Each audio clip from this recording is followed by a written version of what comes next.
welcome to Comfy Cozy Up. It is a rainy day, but it's spring rain, so you know it gets you relaxed in the mood and you want to do the most. And I've been doing the most for the last couple of days, guys. I have been dibby and dabby in everything, just being creative, just kind of keeping my mind in a positive set. And I also been reading. So you saw these babies, so I've been learning how to make my own earrings, and I'm enjoying it. So I did 5 different designs. I just need to find a vendor with some cool pieces that I can create my own. I have visions in my head, guys. I don't know why I'm doing this, but I'm enjoying it. It's just little things that I want to see if I can do, and once I learn that I can do it, I want to like just keep creating. So yeah, that's where we at with that. So I have posted the calendar for a journal mood. So if you're new to my channel, I host a journaling challenge every few months, and it's called a journal mood, and it's over on Instagram. So if you've seen previous reading vlog, you see that I always do journaling. I journal every day. I've been doing it for over 500 days every day. So it is a part of my life. It's a routine. It's something I highly encourage other people to do. So this challenge is another way for me to push other people to journal. It is inspired by word of the day. So each day there's a word prompt, and you use that word however you want to inspire you to write for that day.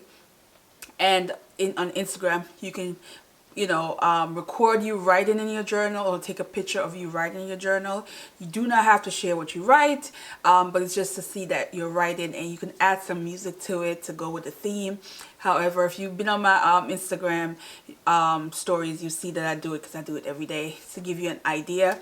A lot of people join in. It is fun, and it's also very much a nice creative way to express yourself, whatever you're going through in the moment in your journal.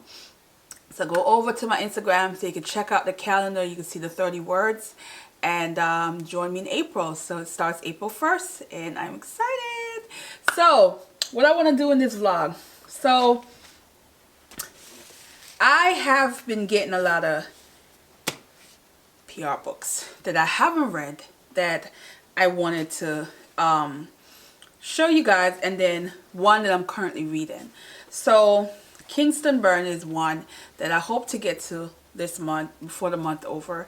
This was sent to me by the publisher, and the author had reached out to me. This is more of a fit in with March because it is more of a thriller aspect. It is Caribbean, it's Barbados, and I here for it. I like my Caribbean lit. So yeah. And then this one I also got that I haven't got to, but this is more like something that I'm going to read in small dosage. There's quite a few authors in this, and it's called Loud Black Girls. And these are 20 black women writers, and they were asked what's next. So I'm definitely going to be reading this throughout a couple of months. This is something that I probably won't fly through. I will read each essays as it goes, and this is nonfiction. Then recently I got the last book from the late Eric Jerome Dickey. If you guys know, he passed away back in January, and this is an arc, and this book comes out in April 20th. Yes, and I definitely will read this before and give you guys a review. I've done his last book last year as well. I've reviewed other books from him on his channel. He is a dear missed author, definitely will be missed. And so I'm looking forward to see to read his last work, especially being that he wasn't well, to see where his creative mind was. And so I'm looking forward to reading this one.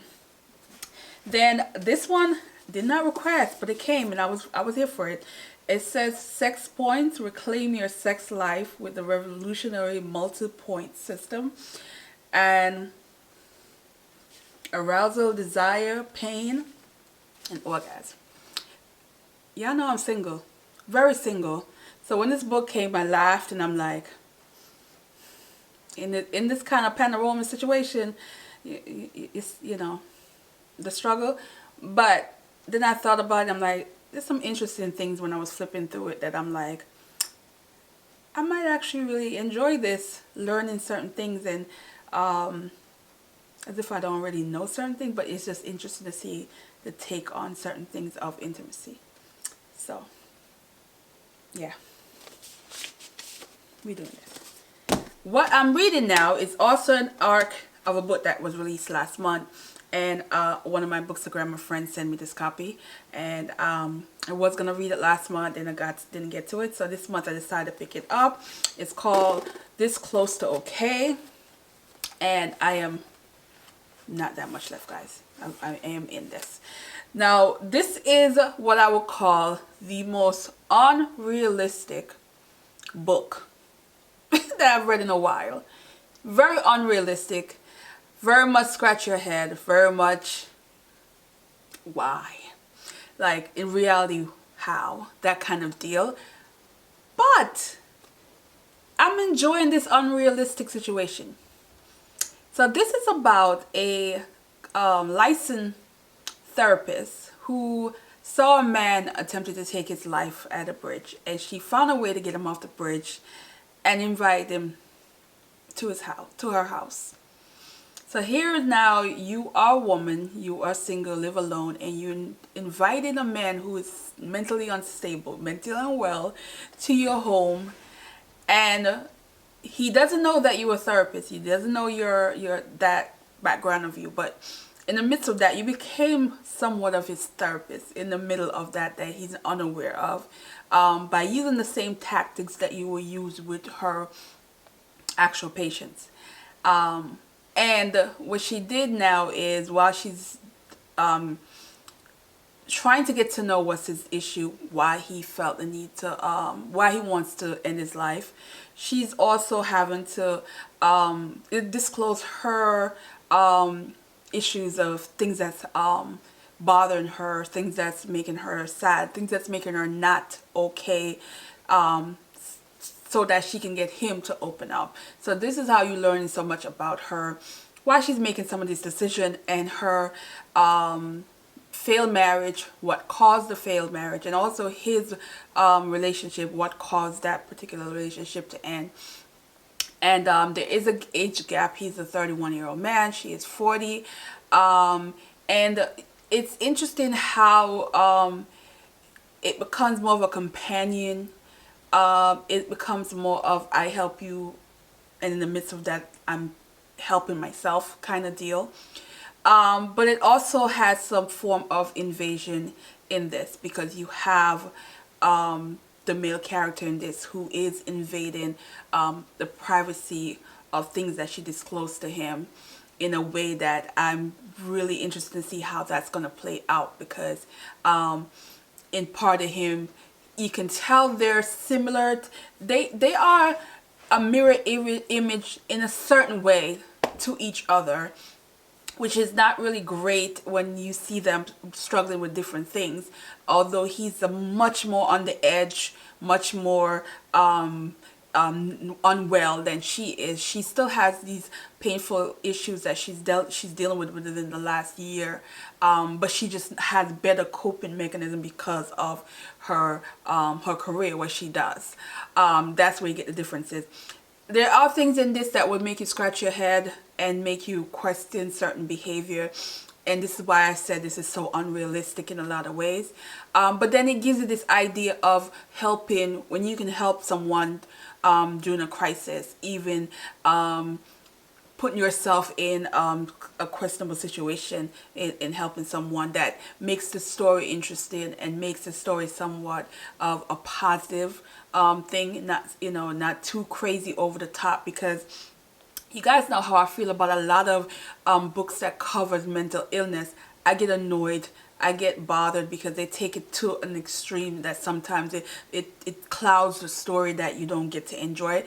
I don't get this in this. I do find that it's done in a way where the author did things that made sense, and kind of give the story value that you can enjoy. So I'm not done yet.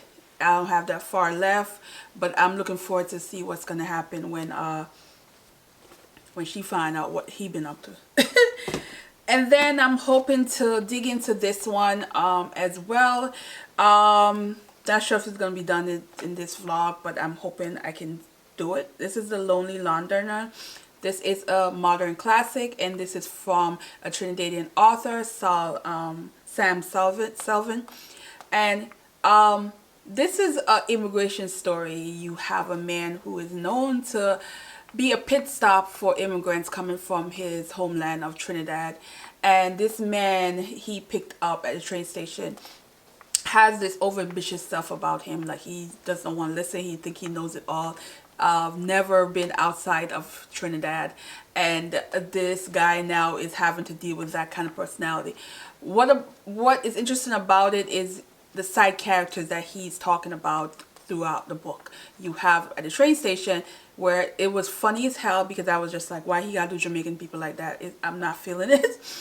And that greeting situation with a Jamaican family that had me freaking hollering, but you know, it was funny. He's also talking about this other Nigerian man who didn't really do what he's supposed to do. He had himself in a situation where he somewhat don't want to work.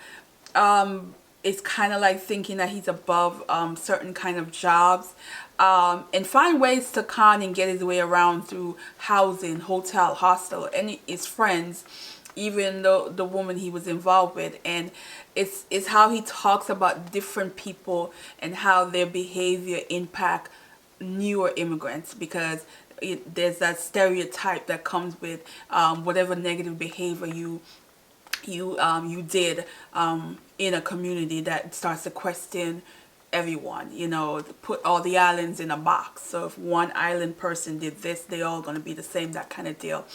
But I liked how it dealt with London at the time, when how they treated people from other country and island, and the housing situation. I think this one seems a little, has some entertaining aspect where I laugh, but this one seems a little bit more serious in terms of what's going on, versus like the Housing Lark from the same author, where it was more comedy. He talked about these situations, but it was more laughable because of how it was written. So I'm not sure how this, I think I would have probably been done already if this was more more funnier than me. But this is more, you know, you're just like really dipping into that time period that he writes about. So we'll see how this goes, and if I'm able to finish this in this reading vlog. So I am going to cook some food. I'm still growing those scallion, guys. I know your first clip we see the scallion. Yeah, guys. And my plants are coming along. The seeds are starting to sprout up. But it's still too cold to put about. I think this week is the warmest week we had, with a couple of high 60s and 70. But the nights are pretty cold still. We're talking the 30s. So of course they're not ready for that. So I'm hoping the next 2 weeks or so I'm able to keep them out a little longer outside and not have to worry too much about them getting frost or anything. So yeah, but that's where we at. Yeah, we're gonna continue this, and on to the next.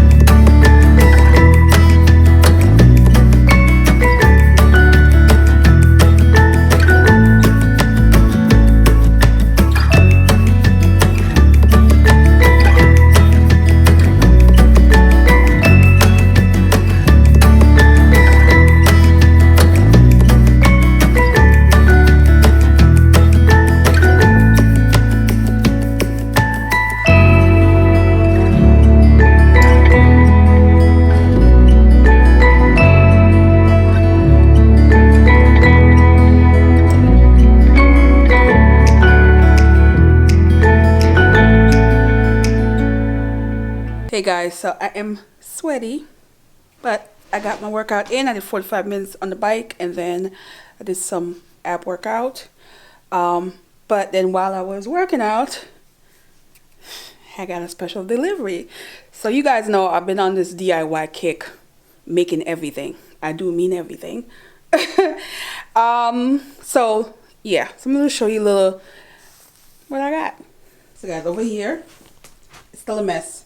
Still making earrings and all kind of jewelry, but I'm gonna clean this up and get a tray so that when I do stuff, I don't do that, because there's so much stuff on the ground.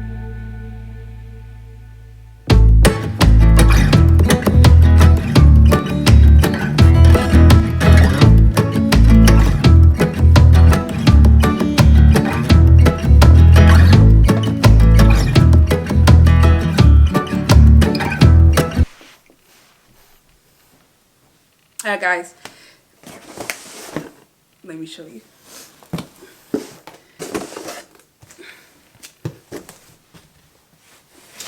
So guys, I've wanted this item for probably a good 2 years. It's 2 years? Probably a little less than 2 years. But I've seen it and I'm like, yeah, because guys, I'm obsessed with stickers. And I was like, ooh, I can make my own stickers, use it. It's more for personal use, not a business situation. I'm just, no. And this bundle was on normally priced at like $499.99, so $500.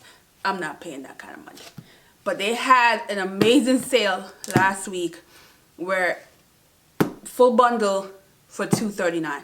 So I jump on it because I'm like, can't be that. Plus, it's me treating myself because I'm always alone, panorama, and I wanted to have some fun doing some DIY stuff. So guys, some of you probably guessed already.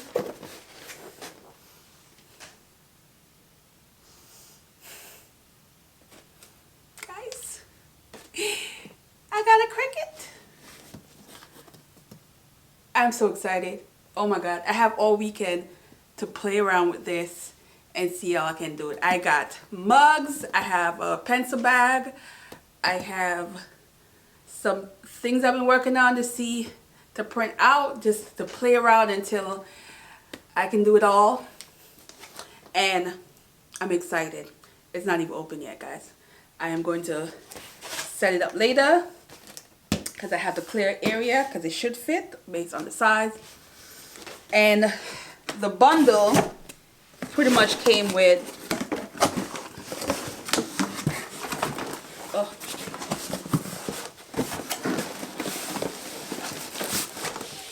all of this. It's so much in here, guys. It's so much. Everything that they have pretty much is in here. All kind of tools and things and everything that I need, and a lot of these starter things. And so yeah, I'm excited, super excited, and it feels like Christmas.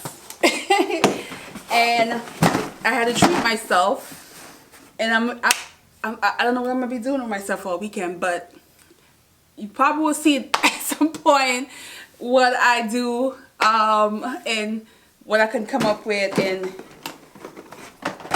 have fun. This is like a toy. This is like a new toy I just bought, like, and I'm gonna have fun. So yeah, so let me go grab the book I'm reading. So I did finish this, but I'm gonna talk about this at the end. You know how I like to do my wrap-ups. But that's what I'm gonna give you. Sorry about the lighting, guys. It's gonna be in and out because it's natural lighting. And then the Lonely Londoners, I'm hoping to finish this in this vlog because I need to edit, but I don't have that many pages left, like literally. Let me tell you, for you grammar police will probably have an anxiety when there's 10 pages of absolutely no punctuation whatsoever. There's no sentence, there's no paragraph. It's a run-on of 10 pages. And he did it in a way of saying somebody telling a story and they're not taking a breath. They just keep going. I was like, oh, I need to get through these because there's so much happening where I'm like, where's the period? Where's the full stop? Where's the, I'm like, it, and you have to just continue because it's not one of those where you could just stop and go back to the page. No, you just finish the 10 pages. I mean, it's 10. It's 10. Let me see where it started again. It started on 92 and end on 102.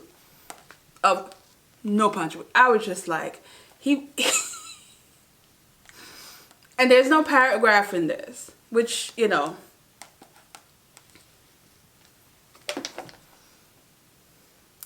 it's a classic, modern classic. But I'll talk more about this book. I'm looking forward to giving y'all the rundown of this book. So I am going to take me a nice shower and get me something to eat, finish this, and then give you guys a full wrap up. But yeah, I'm excited. I'm excited. I got my toy.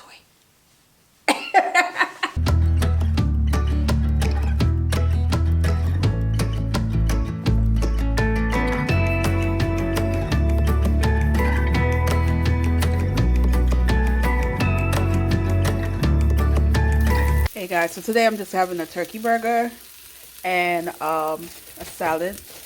So guys, I found this sandwich thing, which is, you can see right here, it's made with cauliflower. So it's low in carbs. So if you guys are looking for a nice bread that's low in carbs, I definitely recommend trying this, especially for the summer when you guys like your burgers. This is a good alternative, and this is what it looks like. Very thin, but it's really good, guys. So, yay.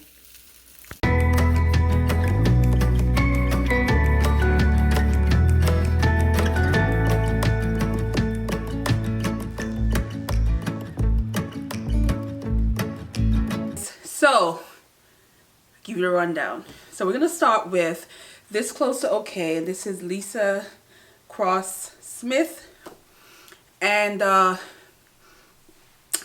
don't know much about this author.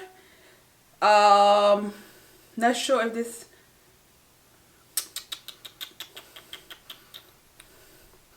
I'm not sure she has anything else. Let me know, guys. So this is an art that I received, and the storyline, like I said in the beginning, I just felt unrealistic. Like, I thought it was gonna be an over-the-top kind of mental health book. But I'm gonna say I was wrong. She surprised the hell out of me. Because this was such an emotional story, but had a message and had a realistic take on suicide, loss, grief, and although there were things in this that some of us might scratch our head, like I would never do that or that, kind of don't know what you would do in a situation when you're lost, when you don't know if you want to wake up the next day. You don't know how you want to go on after experiencing a tragedy. And especially a tragedy that involves where you couldn't even grieve how you should have been able to grieve. And this is where the story, it handled that situation well. I thought the ending was perfect. I thought it made sense, and I thought it was responsible in a lot of ways, because it doesn't come off as this easy, quick fix of a fairy tale ending that you get, and because it doesn't always work like that. I like how the story gives it this whole idea of continual help and struggle throughout your life, and how you still hold on and get past it, and the ups and downs situation of it all. I like that at the end. It might sound weird, but if you read it, you know what I meant. The characters are likable in weird ways. I thought Emmett was, he's the one that was, struggling to live, and I thought his personality was likable. Like, you believed him. The way it was written, you believed him, and you understood once the secret was revealed, where his head was and why he made some of the decisions towards Tally, who essentially was helping him. But you see that whole idea of regrets and what you think you could possibly do, mixed in with a bit of spite at times, that you're in between that emotion of you still being angry, and not okay. And the title is perfect. This Close to Okay. This is like the perfect title for this story. And it's that talk at times, are you okay? And it's a lot of us couldn't say that in the last year, if we're okay. And it's a conversation piece you can have in this story. I do feel that a lot of books are on the bandwagon of mental health, and a lot of them do not get it right because they're so focused on giving you this over-the-top kind of storyline. But I think this one did it good. I think this one got it right, and you can get past the over-the-top because it makes sense and it adds on to ultimately the end of the story, and you can appreciate it. You're not going to be scratching your head and thinking, here we go again, especially when you have Black characters that are surrounding mental health. So would I recommend this? Absolutely. This was a 4-star for me. I was surprised. I really was. And I was surprised how emotional I got at the end. I really was so touched by the end of this. Like, it's just like did something to me. And I connect. I thought this was well done. And I'm surprised. Because I really thought I was going to not like this book at all. But I did.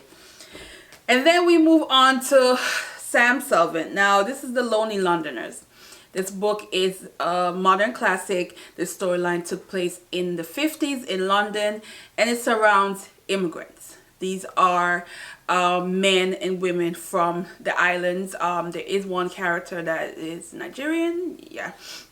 Now, you have Moses, and Moses is that character that left Trinidad. He is has these regrets and have these just basically trying to survive.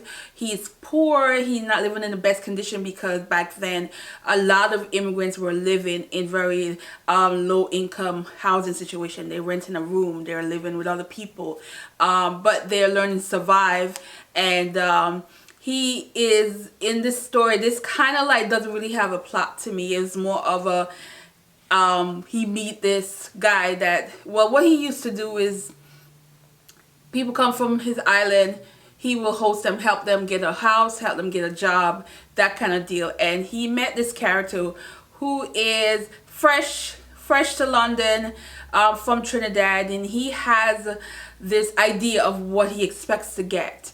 There's this idea when you're in the island and everywhere else just seems like the best place to be. You think of coming to America, or you think of going to Europe, and you're thinking it's going to be such a grand thing. And then when you come here, you realize life is hard. You have to work hard. You're struggling, and you're not even able to save. Whatever you make is just enough to survive. And you meet characters in this book who are like that, but some are a little bit more entertaining, where they pretty much know how to con and get what they want. You have a character named Cap.